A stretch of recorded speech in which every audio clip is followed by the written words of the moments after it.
Hey, this is Tom from The Naked and Famous, and you're listening to Recess with Spinelli.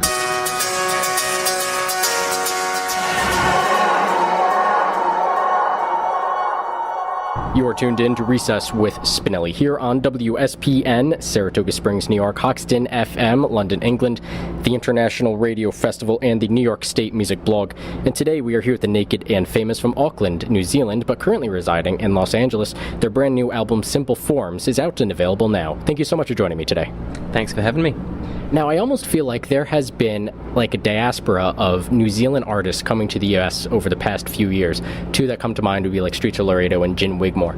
Do you find a lot of artists do come to the U.S. either for logistics or opportunity reasons? I don't know why there's so many Kiwi artists making their way over. I know both of those act just from, I don't know, all Kiwis know each other. We moved over because the population of New Zealand is about the size of California. And so, the US is just a much bigger place, and there's just more people to play to, and it's just, like having a fan base here. It's the biggest fan base we could have anywhere in the world. So this really feels like our musical home. From a business perspective, I mean, if you can go to a place where your business is totally thriving, then that was clearly a good decision for us, and now it's just now it's become home because of that. We've been living in Los Angeles since I think 2012, this is really our base, and this is where we have been fighting to stay. So that's about half the time of when the band formed was in New Zealand, and now pretty well the second half has been stateside? Yeah, pretty much. I think we really cut our teeth in New Zealand. That's where we learned how to be musicians. I guess half the time we've spent over here now. Lisa and I met in 2006, and then put out our first EPs in New Zealand in 2008.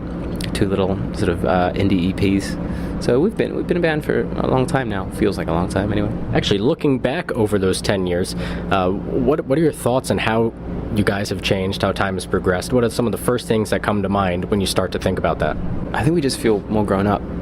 It's a long time that we've been in this band. Well, it feels like a long time for us. The things we were concerned about as artists, the things we were concerned about as young artists, and the immediate scene that we were involved in, and the people we wanted to please, the aspirations we had, the places we wanted to end up, the goals. I guess we've just moved the goalpost.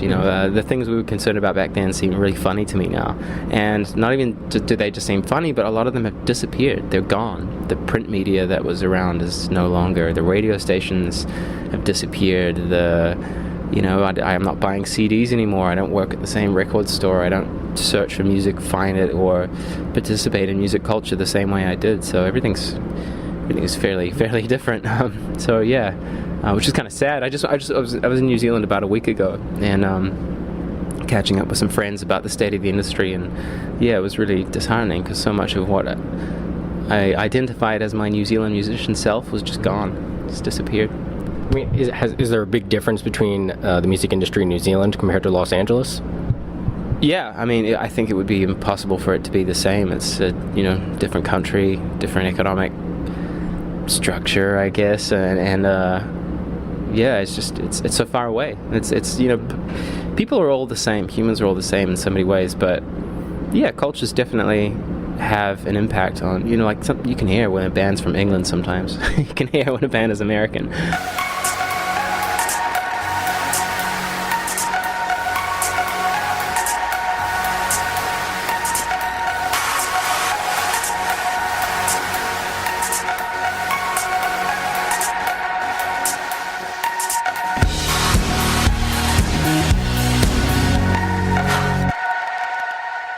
Actually, speaking of experience, how would you say the band's brief hiatus played into the new album as well? Yeah, I did some work outside of the band as well. Like I produced an album and wrote on my friend's album, Chain Gang of 1974. So that was great. It was fun to do that. And then another artist I started working with was a girl called Luna Shadows. Mm-hmm. So I helped her begin her project and get that off the ground.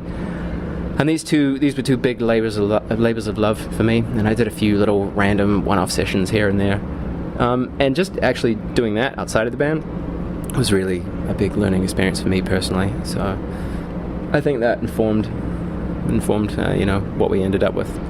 So what would you say that you, as a band, or either yourself, do now to help maintain that labor of love for the band, so it doesn't just become a pure vocation, if you will? Honestly, I think that's maybe the wrong way to describe what we do. I do think it is a vocation at this point. Imagine yourself, being in a very successful whatever, right? And then perhaps having a sort of moment where you became jaded. Do you think you would give up this huge empire that you've built just because you had a moment where it's hard to get out of bed in the morning? Yeah. So when you explain to anyone like that, like, it's pretty easy to see why someone will keep chipping away at something even when it gets hard. I mean, if you've spent your entire life dedicated to something, it's not intuitive to walk away from it. To start from scratch, to throw away all these things that you have, and being in a successful music endeavor of any kind is just, it fills in the majority of your life. And so for us, if we were going to really give up on this, we would have had to start from scratch. The only reason I'm in America is because I'm in this successful band. The only reason I have money to go to the dentist is because I'm in the successful band. I'm paying my bills. I'm living this thing that I've been doing my entire life. I guess we could have all thrown it away and started from scratch, but I like what we have. It's fulfilling on many different levels, and I don't feel like it's over yet. I don't feel like I've rinsed the Naked and Famous identity yet. I still feel like I got something to share. Actually, so when you're going to other shows, meeting other artists, or just looking for inspiration, what are some of the things that you look for in a band that really pulls you in, grabs your attention, and keeps you engaged? I don't really know.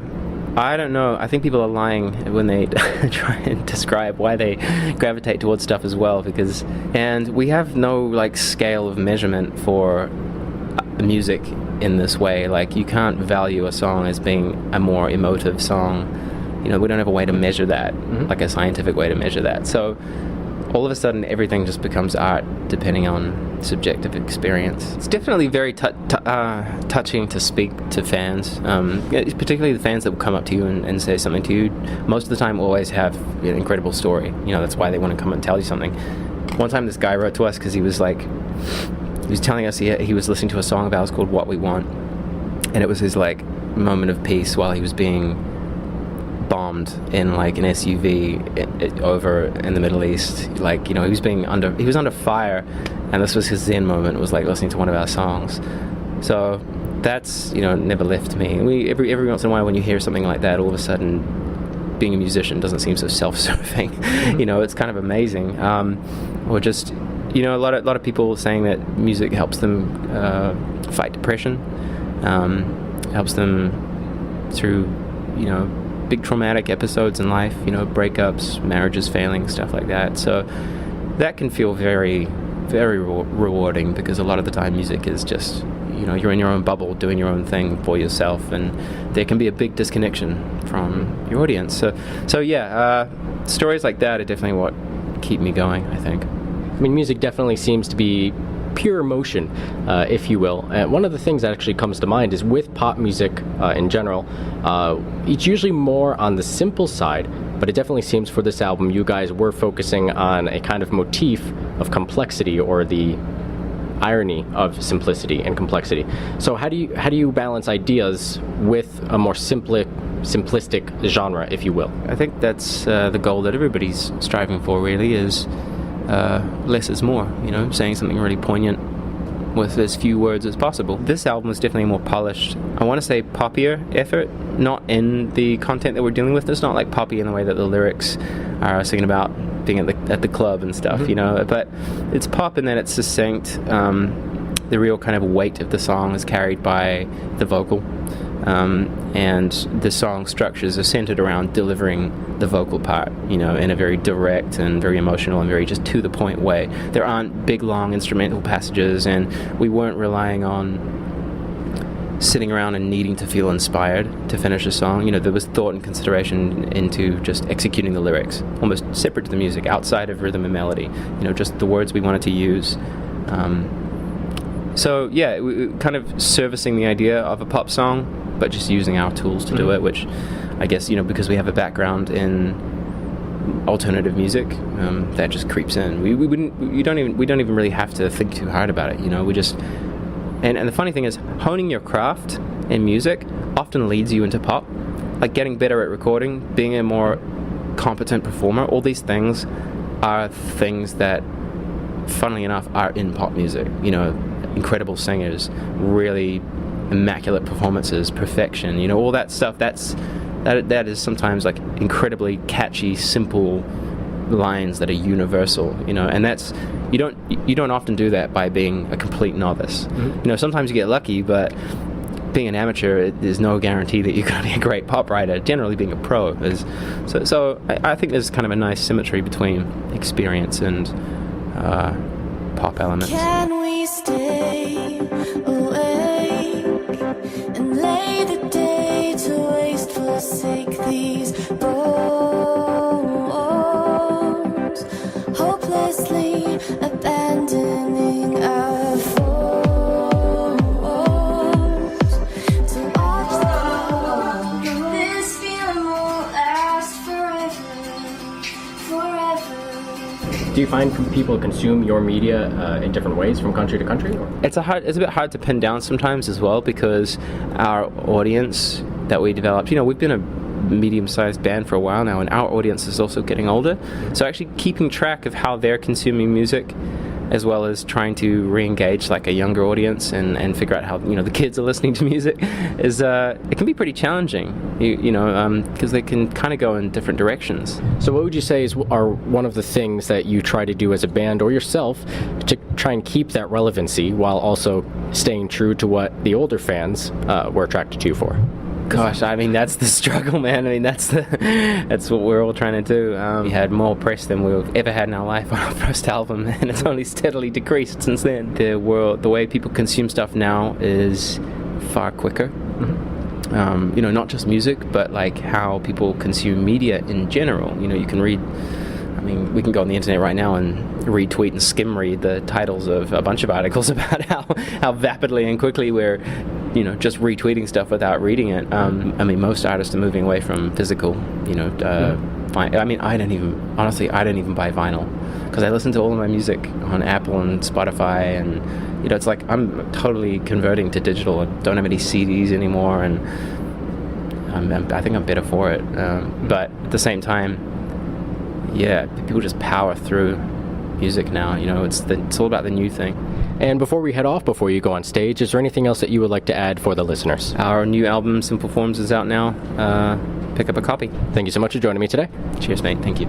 You've been listening to Recess with Spinelli, WSPN, Saratoga Springs, New York, Hoxton FM, London, England, the International Radio Festival, and the New York State Music Blog.